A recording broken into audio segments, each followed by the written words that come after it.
Assalamualaikum warahmatullahi wabarakatuh. Izin memperkenalkan diri, nama Muhammad Al-Fajri, NPM 221503130. Di sini saya akan menjelaskan tentang resume selama saya PKKMB 4 hari. PKKMB hari pertama Universitas Lampung. Materi pertama disampaikan oleh Bapak Irjen Polisi Dr. Ahmad Wijaya Gus, SIK, MSI, MM. Materi yang disampaikan ialah peran kepolisian terhadap kejahatan digital. Contoh kasus pelanggaran hukum di dunia maya. 1. Cyberbullying. 2. Penipuan online. 3. Penipuan phishing. Dan 4.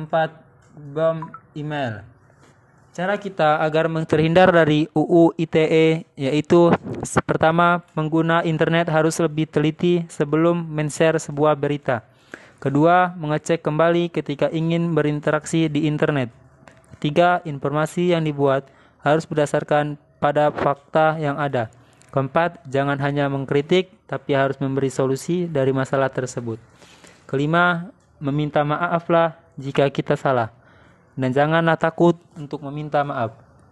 Keenam, segera melapor ke pihak berwajib jika menjadi korban dari sosial media.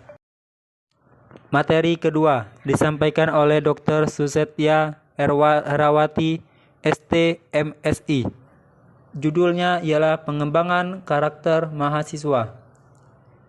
Isinya, tujuan dari pengembangan karakter adalah untuk menjadikan mahasiswa menjadi man of analysis. Karena mahasiswa akan menjadi penerus bangsa yang membuat Indonesia semakin maju.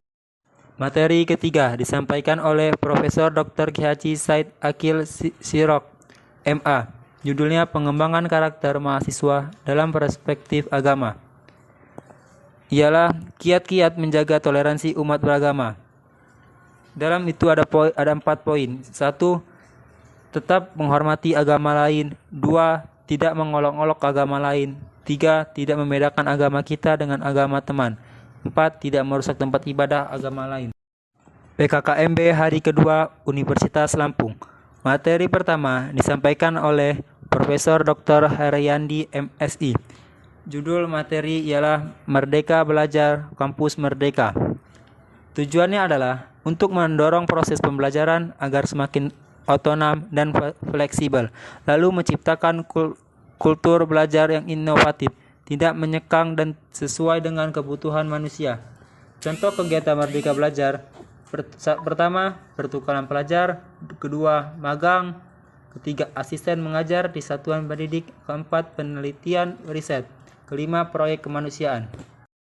Materi kedua disampaikan oleh Profesor Dr. Asep Sukohar, MKS. Judulnya Kesadaran Lingkungan Hidup, Manajemen Risiko, dan Kampus Sehat.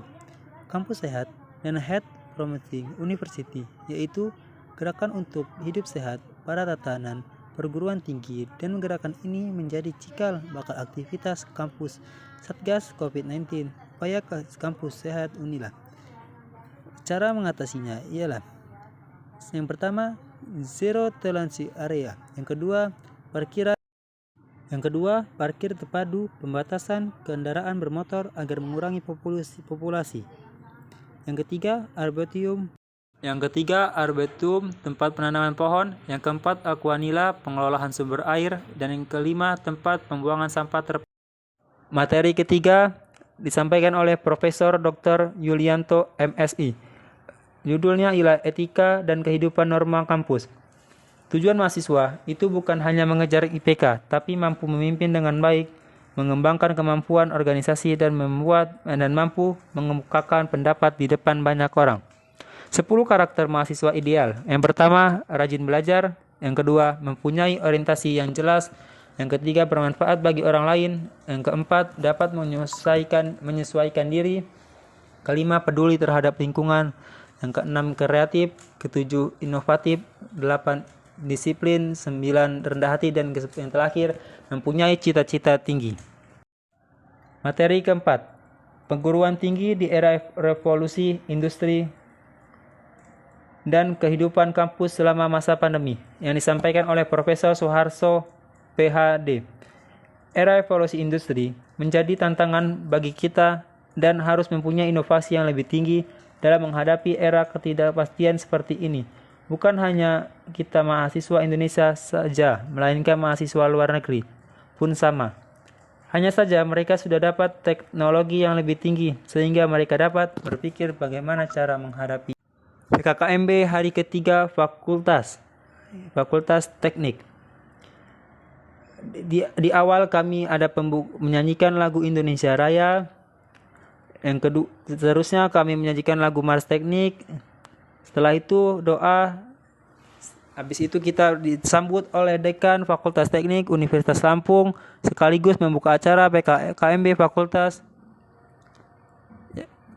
Setelah itu pembelajaran di perguruan tinggi di era Pembelajaran di program perguruan tinggi di era 4.0 dan paragarisme yang disampaikan oleh Bapak M. Ridho Ulia. Selanjutnya, sistem perkuliahan dan peraturan akademik yang disampaikan oleh Wakil Dekan 1. Setelah itu tentang biaya studi dan fasilitas Sarpas yang disampaikan oleh Wakil Dekan 2. Dan setelah itu hak dan kewajiban mahasiswa, kompetisi dan beasiswa disampaikan Wakil Dekan 3. Habis itu kita diberikan isoma selama 1 jam lebih. Dan setelah itu pengenalan Ornawa Fakultas Teknik Universitas Lampung yang disambut oleh BEM, DPM, FOSI, dan Matalam. Habis itu kita diberikan tur Fakultas Teknik Universitas Lampung. PKKMB hari keempat. Pengenalan dosen-dosen jurusan di Teknik Elektro dan Informatika.